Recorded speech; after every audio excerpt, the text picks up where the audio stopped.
Hello friends, स्वागत है आप सबका अपने यूट्यूब चैनल आर्या एजुकेशन पे। आज है 3 जून 2025 और 3 जून 2025 से रिलेटेड करंट अफेयर्स के जितने भी इम्पोर्टेंट क्वेश्चंस बन सकते हैं वो इस वीडियो में डिस्कस करूंगी। तो चलिए शुरू करते हैं। आज का पहला क्वेश्चन यह है। आज का पहला क्वेश्चन, हाल ही में मिस वर्ल्ड 2025 का खिताब किसने जीता है? तो इसका राइट आंसर है ऑप्शन बी, ओपल सुचाता। ओपल सुचाता। ओपल सुचाता चुआंगश्री, जो थाईलैंड की एक मशहूर मॉडल और ब्यूटी क्वीन है। मिस वर्ल्ड 2025 की मेजबानी ये भारत की हैदराबाद ने की है। मिस वर्ल्ड 2025 का संस्करण ये 72वां संस्करण है। मिस वर्ल्ड 2025 में भारत का प्रतिनिधित्व ये नंदिनी गुप्ता ने किया है। मिस वर्ल्ड 2025 की उपविजेता इथियोपिया की हैजेट देरेज थी। तो ये मिस वर्ल्ड 2025 के खिताब जीतने वाली ओपल सुचाता है। हाल ही में प्रधानमंत्री नरेंद्र मोदी ने घाटमपुर ताप विद्युत परियोजना का उद्घाटन कहाँ किया है? तो इसका राइट आंसर है ऑप्शन बी, उत्तर प्रदेश। उत्तर प्रदेश में प्रधानमंत्री नरेंद्र मोदी जी ने घाटमपुर ताप विद्युत परियोजना का उद्घाटन किए हैं। अब इसे डिटेल में समझते हैं। प्रधानमंत्री नरेंद्र मोदी ने 30 मई 2025 को उत्तर प्रदेश के कानपुर जिले के घाटमपुर में स्थित 1980 मेगावाट की घाटमपुर ताप विद्युत परियोजना की पहली इकाई का उद्घाटन किए हैं। इस परियोजना का मुख्य उद्देश्य उत्तर प्रदेश और उसके आसपास के राज्यों में विद्युत आपूर्ति को सुदृढ़ करना, बिजली की मांग को पूरा करना और औद्योगिक तथा घरेलू उपभोक्ताओं को बिजली उपलब्ध कराना है। हाल ही में राष्ट्रीय बौद्धिक संपदा महोत्सव 2025 का आयोजन कहाँ किया गया है? तो इसका राइट आंसर है ऑप्शन ए, उत्तराखंड। उत्तराखंड में राष्ट्रीय बौद्धिक संपदा महोत्सव 2025 का आयोजन किया गया है। राष्ट्रीय बौद्धिक संपदा महोत्सव 2025 का आयोजन 29 मई 2025 को उत्तराखंड के देहरादून में किया गया है।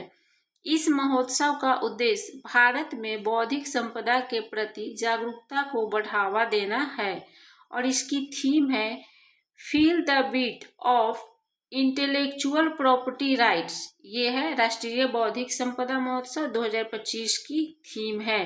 इसे ध्यान रखिएगा, feel the beat of intellectual property rights.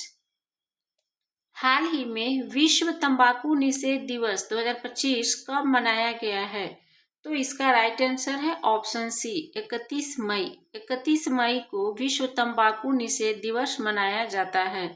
विश्व तंबाकू निषेध दिवस हर साल 31 मई को मनाया जाता है।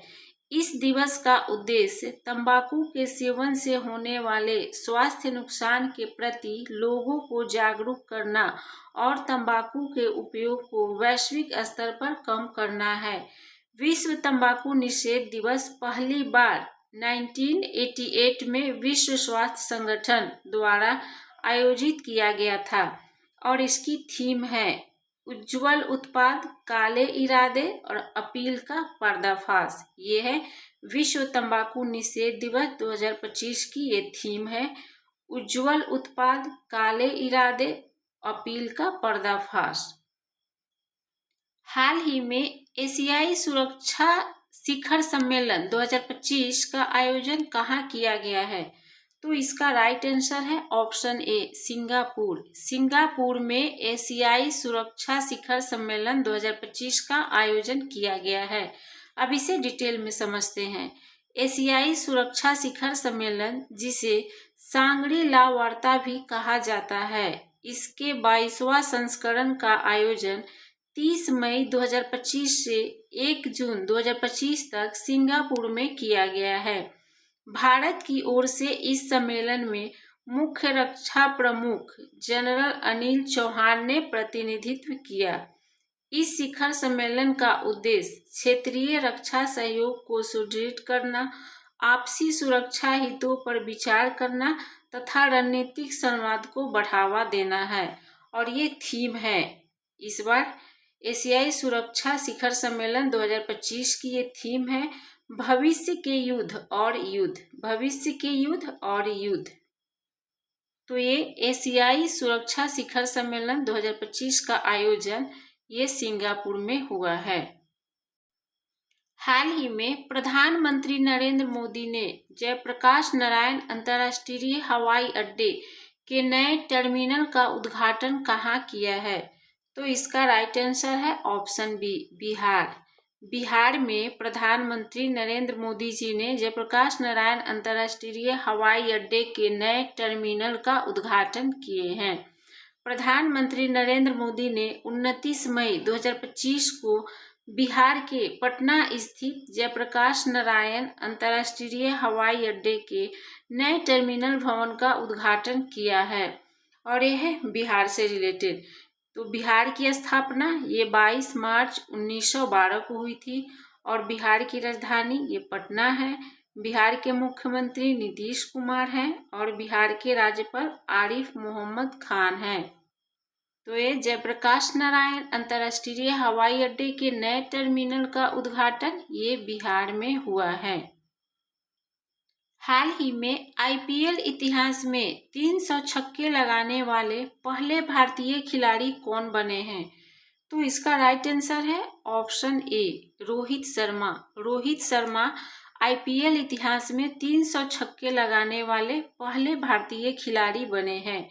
भारतीय बल्लेबाज रोहित शर्मा ने आईपीएल इतिहास में 300 छक्के लगाने का कीर्तिमान स्थापित कर लिया है और ऐसा करने वाले वे पहले भारतीय खिलाड़ी बन गए हैं। इस उपलब्धि के साथ उन्होंने छक्कों की सूची में क्रिस गेल के बाद दूसरा स्थान हासिल कर लिया है। तो आईपीएल इतिहास में 300 छक्के लगाने वाले पहले भारतीय ये रोहित शर्मा बने हैं। हाल ही में भारत का पहला पूर्णतः सौर ऊर्जा से संचालित जिला कौन सा बना है? तो इसका राइट आंसर है ऑप्शन सी, दीव। दीव भारत का पहला पूर्णतः सौर ऊर्जा से संचालित जिला दीव बन गया है। दीव दादरा और नागर हवेली तथा दमन और दीव केंद्र शासित प्रदेश का हिस्सा है। केंद्रीय नवीन और नवीकरणीय ऊर्जा मंत्री प्रहलाद जोशी ने इसकी घोषणा की। दीव में कुल 11.88 मेगावाट सौर ऊर्जा क्षमता स्थापित की गई है। हाल ही में उपराष्ट्रपति जगदीप धनखड़ ने किस राज्य के राजभवन में आचार्य चरक और ऋषि सुश्रुत की मूर्तियों का उद्घाटन किया है? तो इसका राइट आंसर है ऑप्शन डी, गोवा। गोवा उपराष्ट्रपति जगदीप धनखड़ ने गोवा के राजभवन में आचार्य चरक और ऋषि सुश्रुत की मूर्तियों का उद्घाटन किए हैं और यह है गोवा से रिलेटेड कुछ इंपॉर्टेंट पॉइंट। गोवा सरकार ने उत्तर प्रदेश अग्निशमन विभाग को सम्मानित किया। गोवा में ध्रुवीय भवन और सागर भवन केंद्रों का उद्घाटन हुआ।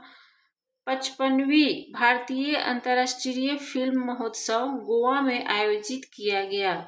गोवा में स्वदेशी रूप से विकसित प्रदूषण नियंत्रण पोत समुद्र प्रताप लॉन्च किया गया। पारंपरिक सिग्मो महोत्सव 2025 गोवा में आयोजित हुआ। हाल ही में 72वें मिस वर्ल्ड फेस्टिवल में किसे ह्यूमैनिटेरियन अवार्ड से सम्मानित किया गया है? तो इसका राइट आंसर है ऑप्शन ए, सोनू सूद। सोनू सूद को ह्यूमैनिटेरियन अवार्ड से सम्मानित किया गया है। सोनू सूद को ह्यूमैनिटेरियन अवार्ड कोविड-19 के दौरान मुश्किल में फंसे लोगों की मदद करने के लिए दिया गया है और यह है अवार्ड से रिलेटेड कुछ इंपॉर्टेंट पॉइंट। भारतीय लेखिका बानू मुश्ताक ने अंतर्राष्ट्रीय बुकर पुरस्कार जीता है। मधुसूदन साई को फिजी के सर्वोच्च सम्मान से सम्मानित किया गया है। सर्वप्रिया संगवान को दानिश सिद्दीकी जर्नलिज्म अवार्ड 2025 मिला है।